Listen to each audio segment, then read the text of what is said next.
Olá, seja bem-vindo a mais um vídeo. Meu nome é Gustavo Calau. Galera, hoje eu vou fazer... Na verdade, eu estava tentando preparar um vídeo sobre BFD aqui, fazer algumas comparações, mostrar para vocês a configuração desse carinha aqui, explicar o que que é. Só que eu me deparei com alguns bugs aqui. Não sei se é... Eu acho que é bug da própria imagem aqui que está disponível para a gente usar no Eevee. Vou falar um pouquinho sobre isso, mostrar essa configuração, mostrar o que que ela faz e mostrar o bug que eu achei aqui. Quer dizer, eu acho que é bug, se não for bug vocês colocam aí nos comentários, e é isso, roda a vinheta.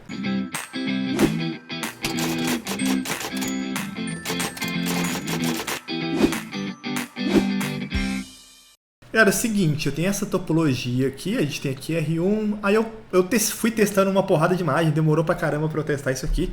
Eu tô testando aqui umas imagens da Cisco, dos iOS, né, que é o sistema operacional da Cisco, o iOS normal, convencional, baseado o iOS over Linux aqui. Não funcionou da forma que eu esperava, e aí eu coloquei o XE, que é um iOS mais bombado, aí, uma arquitetura um pouco diferente. Também não funcionou da forma que eu estava esperando, e aí eu coloquei o XR, que o XR é um iOS também com uma arquitetura diferente. Só que aí o iOS XR não funcionou, foi nada assim do BFD. Então o BFD, o Bidirectional Forward Detection, basicamente o que ele faz? Ele nos dá aí uma ferramenta para que a rede detecte ali algum problema, né, na adjacência aqui num ponto a ponto com menos de um segundo. Se a gente for usar aqui, por exemplo, nessa rede, eu configurei o SPF aqui, por mais que eu tune o SPF, coloque ali, mude os valores de hello dele, por exemplo, dificilmente eu vou conseguir configurar um sub-seconds convergence, né? Que é tipo, sei lá, com menos de um segundo ele fazer a convergência quando ele detecta que um vizinho caiu. Então se eu pegar aqui, por exemplo, essa caixinha aqui, o R2XE aqui, ó, se eu pegar aqui, abrir aqui o terminal dele, eu já configurei aqui as interfaces, né? Eu tirei a configuração aqui do BFD pra gente fazer junto aqui, eu tentar fazer junto aqui.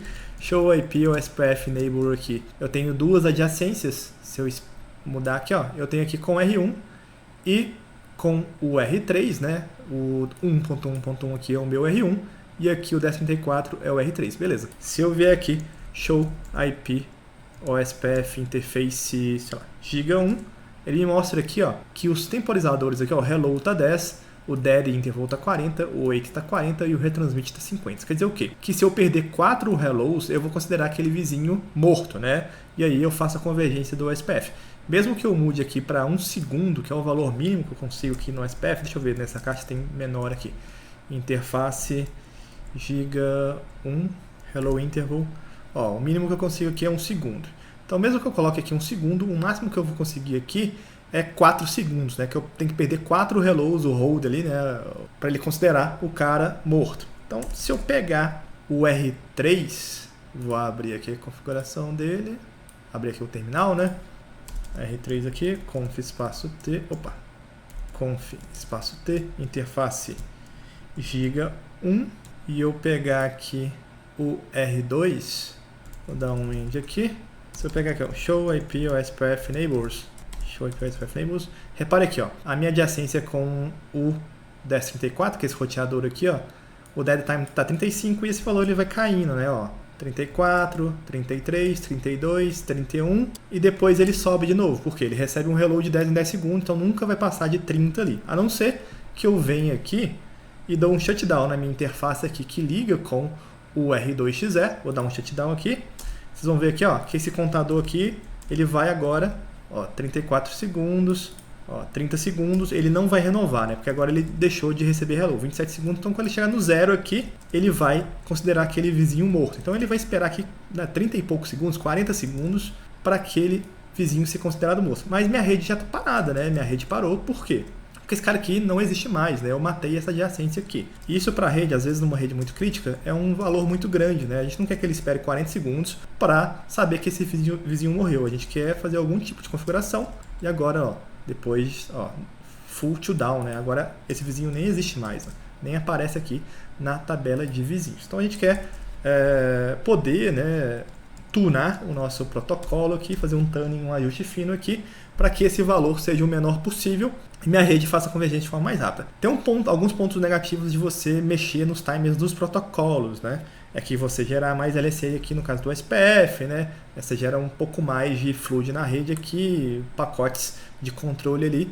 Existe uma forma de você fazer isso um pouco mais inteligente, que é configurar um protocolo chamado BFD. Então o que o BFD faz?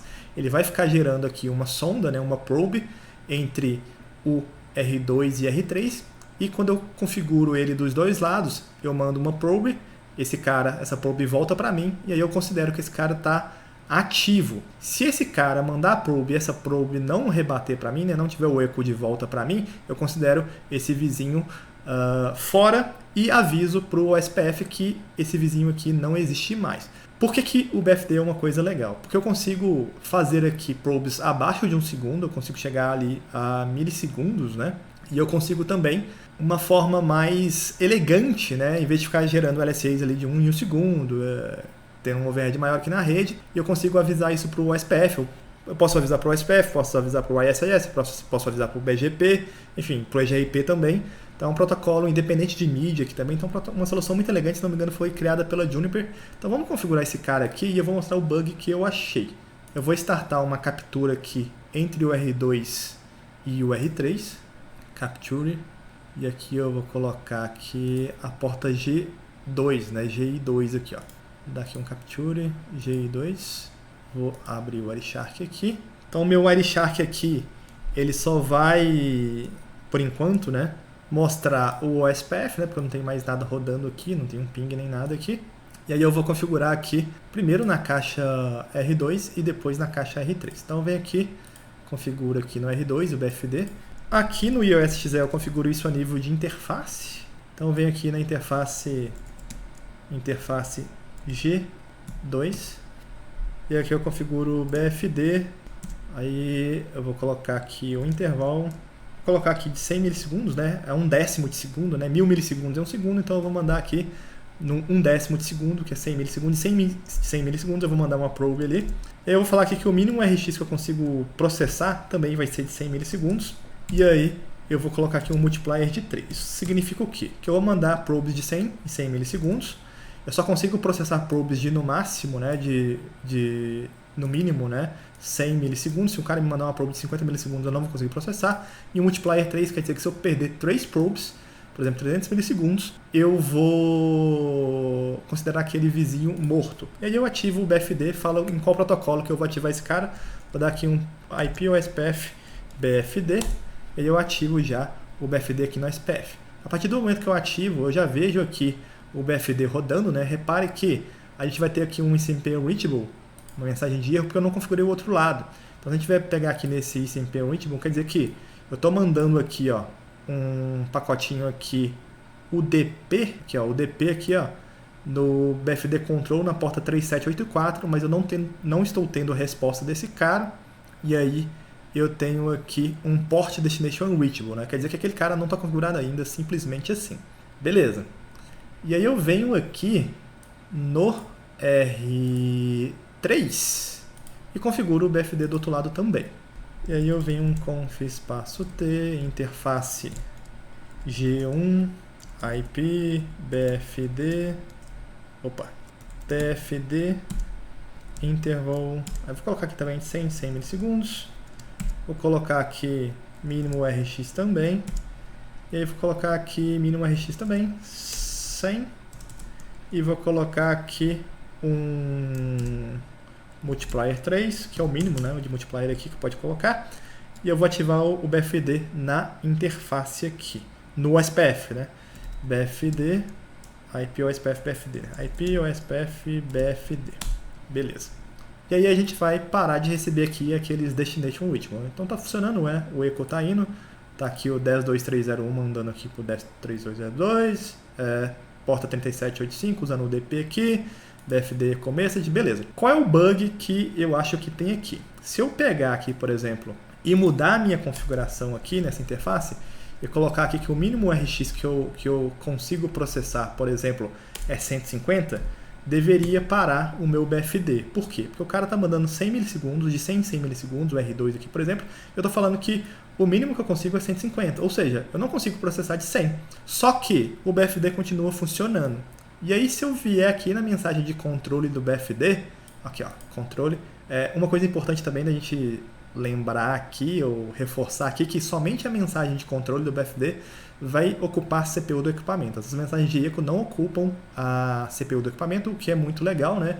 Porque, diferente dos LSAs lá e tal, eu ocupo menos a caixa, né? Essas mensagens de controles aqui não vão ocupar a CPU do equipamento. Se eu pegar aqui o controle, a mensagem de controle, estão aqui as configurações do BFD que a gente viu, e ele está mandando um para o outro, né? Se eu pegar aqui no control message, olha que tem uma configuração errada aqui nessa mensagem de controle. Apesar de eu ter colocado lá que o mínimo requerido aqui, né, é 150 milissegundos, isso aqui tá ok, tá certo, só que ele está mandando aqui ó, com 1000 milissegundos, né? Olha só, 1000 milissegundos e não 100 milissegundos. E se a gente reparar aqui, ó, até no multiplier, né, 3, tá aqui ó, 3000 milissegundos e não 300 milissegundos. Então, mesmo se eu coloco ali 100 milissegundos, aqui nesse software que eu estou usando aqui no Eevee, ele não suporta abaixo de 1000 milissegundos. Ou seja, 1000 milissegundos é um segundo, que é o próprio do OSPF ali, né? Então, aqui nesse caso do Eevee aqui, eu não vou ver tanta diferença. Deveria colocar aqui ó, 300 milissegundos no controle e aqui também 100 milissegundos. Eu não sei porque tem esse bug, às vezes é uma limitação aqui também de software, mas a gente consegue ver também que ele é bem rápido aqui. Se eu vier aqui no R3 e fizer aquela shutdown aqui, ó, lembra que aquela hora a gente deu um shutdown nessa interface que vai do R3 para o R2 e a gente viu o R2 esperando aqui 40 segundos para ver a adjacência down? Se eu vier aqui agora no R2, deixar aqui a console aqui, né, e vier aqui agora no R3 e dar o shutdown, a gente não vai esperar aqueles 40 segundos mais, a gente vai ver isso aqui, né, acontecer aqui na hora. Se eu vier aqui, ó, deixa eu dar um exit aqui. Show IP OSPF. Opa, dá um end, né? Show IP OSPF Neighborhood.